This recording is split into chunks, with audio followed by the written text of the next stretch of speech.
कुंडली में धन योग कई ग्रहों और भावों की युति, दृष्टि और स्थिति के कारण बनता है।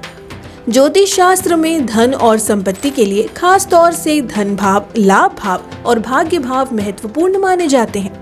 तो क्या आप जानना चाहते हैं कि आपकी कुंडली में धन का योग है या नहीं?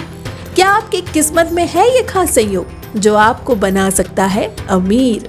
तो चलिए आज के इस वीडियो में जानते हैं कुंडली में धन का योग कैसे बनता है और इसके क्या संकेत होते हैं। ये सब बातें जानने के लिए वीडियो को अंत तक जरूर देखें। स्वागत है आप सभी का ज्योतिष वर्ष पर। सबसे पहले समझते हैं धन योग आखिर है क्या।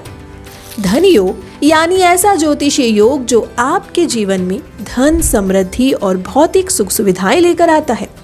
वैदिक ज्योतिष के अनुसार कुंडली में ऐसा योग बनने पर व्यक्ति को कभी धन की कमी नहीं होती। अब सवाल ये है, ये योग बनता कैसे है? तो इसके लिए 3 मुख्य भाव बहुत जरूरी होते हैं। दूसरा भाव ये धन का भाव कहलाता है। 11वां भाव इसे लाभ भाव कहते हैं और 9वां भाव यानी भाग्य का भाव। जब इन भावों के स्वामी या इनमें स्थित ग्रह एक दूसरे से शुभ संबंध बनाते हैं तब धन योग बनता है। अब जानते हैं कुछ खास योग जो कुंडली में धन का संकेत देते हैं। पहला है लग्नेश और धनेश का संबंध। अगर लग्न का स्वामी और दूसरे भाव का स्वामी किसी शुभ भाव में साथ हो या एक दूसरे को देख रहे हो तो समझिए धन योग बना हुआ है। दूसरा है धनेश और लाभेश का मिलन। अगर दूसरा और 11वां भाव आपस में जुड़ जाए, चाहे युति से हो या दृष्टि से, तो व्यक्ति को आय के कई साधन मिलते हैं।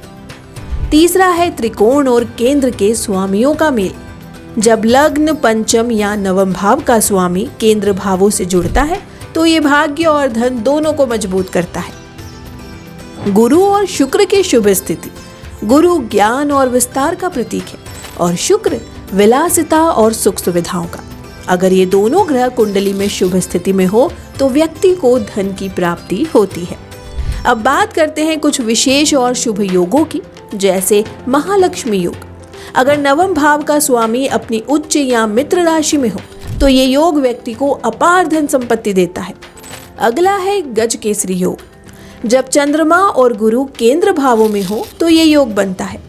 इसका मतलब है धन, यश और समाज में सम्मान। फिर आता है विष्णु योग। अगर नवम भाव का स्वामी लग्न में हो और लग्न का स्वामी नवम भाव में चला जाए तो व्यक्ति को न सिर्फ धन बल्कि समाज में विशेष मान सम्मान भी मिलता है।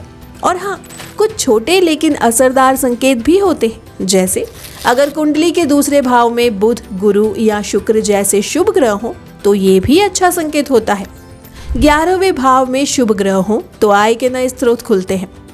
ध्यान रखने वाली बात यह है कि एक कुंडली में एक से ज्यादा धन योग भी बन सकते हैं, लेकिन हर योग की ताकत निर्भर करती है ग्रहों की स्थिति, उनकी डिग्री और उन पर पड़ने वाली दृष्टियों पर। इसीलिए किसी भी निष्कर्ष पर पहुंचने से पहले पूरी कुंडली का गहराई से विश्लेषण करना जरूरी है। तो दोस्तों, उम्मीद है आपको समझ आ गया होगा कि आपकी कुंडली में धन का योग कैसे बनता है और इसके क्या संकेत होते हैं। अगर आप जानना चाहते हैं कि आपकी अपनी कुंडली में कौन कौन से धन योग छिपे हैं तो किसी अनुभवी ज्योतिषी से सलाह जरूर लें। आज के लिए बस इतना ही। वीडियो अच्छा लगा हो तो इसे लाइक करें, शेयर करें और ऐसे ही ज्योतिष ज्ञान के लिए हमारे चैनल ज्योतिष वर्ष को सब्सक्राइब करना ना भूलें। धन्यवाद।